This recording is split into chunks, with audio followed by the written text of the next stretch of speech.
Las diversas administraciones de la Casa Blanca han mantenido mecanismos para hacer llegar dinero y medios a personas en Cuba para intentar desestabilizar el país. Muchos de los planes se materializan a través de funcionarios de la Oficina de Intereses de los Estados Unidos en La Habana.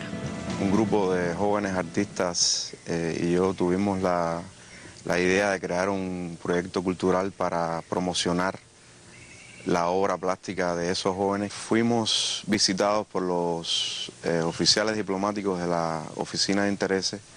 A ellos les pareció este proyecto muy interesante, puesto que era un proyecto independiente, alternativo, y que no estaba bajo la dirección de las instituciones culturales en Cuba en ese momento. Y a partir de ahí entonces comenzó un proceso de encuentros y contactos prácticamente diarios.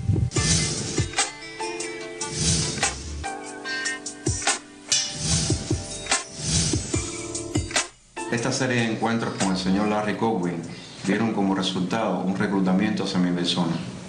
Este reclutamiento tenía como objetivo fundamental el aglutinar alrededor del Centro Cultural Independiente a un grupo de jóvenes artistas cubanos que tenían la necesidad de ser promovidos y al mismo tiempo poder influenciar sobre su obra y su pensamiento. De ahí que el centro se convirtió, bajo la idea de Larry Cogwin, en un centro de referencia bibliográfico. Recuerdo que decenas de cajas de libros, revistas y publicaciones norteamericanos fueron donados por la CINA a nuestro centro para que los artistas tuvieran acceso a la información valiosa que era publicada en esos momentos por la sociedad y por el arte contemporáneo norteamericano. Al mismo tiempo, también surgió una idea muy importante del señor Douglas Barnes, que era convertir el centro en un centro de acceso a Internet. Douglas Malt Barnes trabajó en algunos de los países del antiguo campo socialista antes de ser designado como diplomático en Cuba. Realizó influencia enemiga sobre nacionales del sector de la cultura y se vinculó a elementos contrarrevolucionarios. Manifestó que la tarea principal de su oficina era la instrumentación del Carril 2 de la Ley Tarishelli, estrategia concebida para subvertir a la sociedad cubana. Esto era muy importante y renovador en ese momento, pues la Internet prácticamente no se conocía por los artistas cubanos.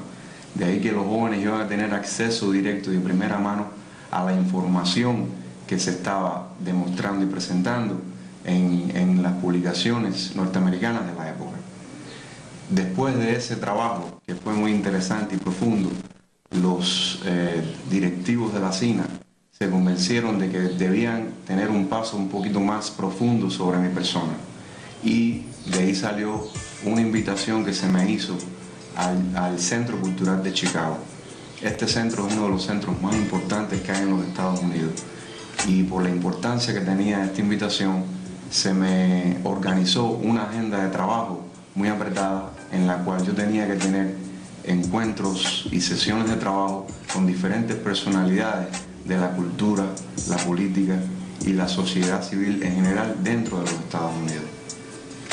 De ahí que podemos poner, por ejemplo, tuve encuentros y sesiones de trabajo muy importantes con el alcalde de Chicago, el señor Richard Daley.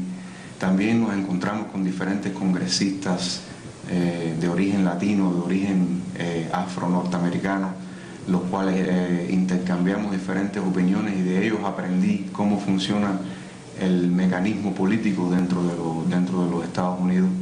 También tuvimos encuentros con diferentes organizaciones latinas de defensa de la raza, de defensa de las mujeres, las cuales me mostraron de cierta forma cómo es el funcionamiento de estas organizaciones dentro del sistema.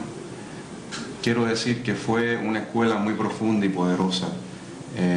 Los dirigentes o oficiales y directivos de la CINA pensaron que iba a ser un entrenamiento que pudiese servir en algún momento como una herramienta de cambio, llegado el momento de ser utilizada.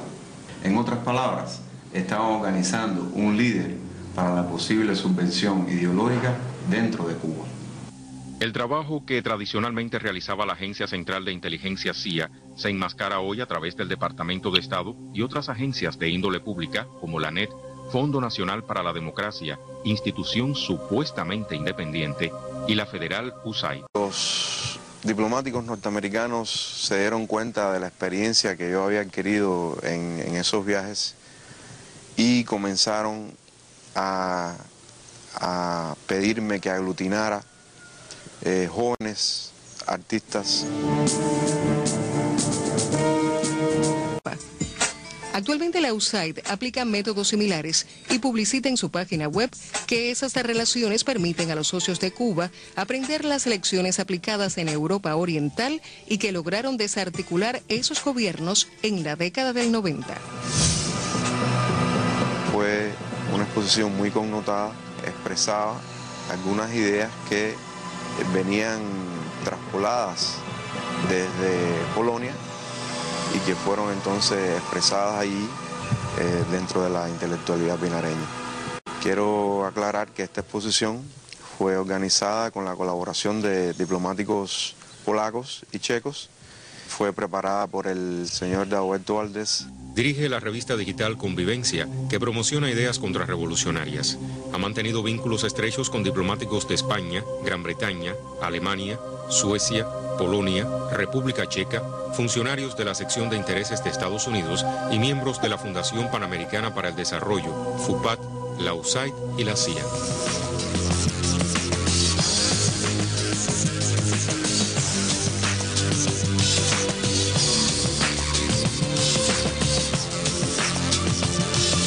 Me pidieron por favor que organizara un encuentro entre los funcionarios de la Oficina de Intereses y el señor Dagoberto Valdés, el cual se preparó en un lugar discreto en Pinar del Río.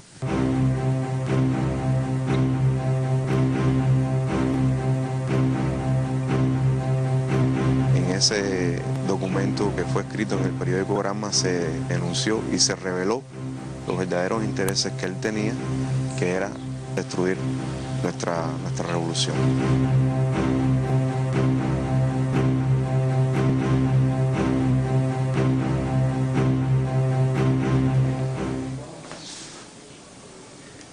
Aquí en este mismo lugar tuve un encuentro muy singular con el señor Larry Coben. Un atardecer se me apareció aquí en la casa con una gorra de pelotero, una camiseta y un short de playa. Venía muy sudado y me di cuenta que venía en una bicicleta.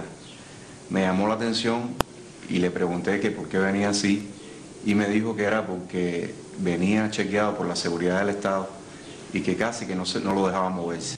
Lawrence Corwin desarrolló una intensa labor de influencia en el medio cultural y de la llamada prensa independiente. Su trabajo fue elogiado por la entonces jefa de la CIA, Vicki Huddleston. Se vinculó a oficiales encubiertos de la estación local de la CIA en La Habana. Reapareció en el año 2004 en Kosovo como oficial de asuntos públicos de la oficina del Departamento de Estado en ese territorio, ocupado por las fuerzas de la OTAN, como portavoz de su gobierno ante la prensa durante el conflicto secesionista ocurrido en Yugoslavia. Después de pedirme un poco de agua y de refrescarse, Larry me pidió que participara y lo apoyara en una misión muy importante. Esta misión consistía en servir de enlace entre los directivos de la Bienal y mi persona, puesto que ellos prácticamente no tenían acceso a los directivos y no podían pasarle la información que ellos necesitaban. En sus contactos con Fran Carlos, los funcionarios de la CINA intentaron infructuosamente manipular un evento de tanta trascendencia y prestigio internacional como la Bienal de La Habana en su 7ª edición. Un espacio de grandes valores culturales que ha permitido que expresiones artísticas experimentales de alta calidad sean apreciadas por amplios sectores de nuestra población.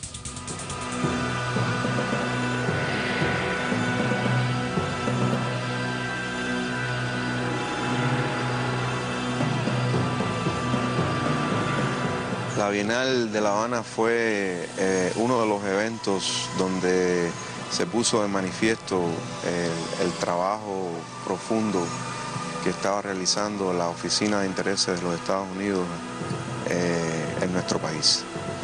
La primera secretaria de la Oficina de Intereses, la señora Vicki Huddleston, organizó y orquestó un proyecto en los cuales los mejores y mayores galeristas norteamericanos fueron invitados a esta Bienal.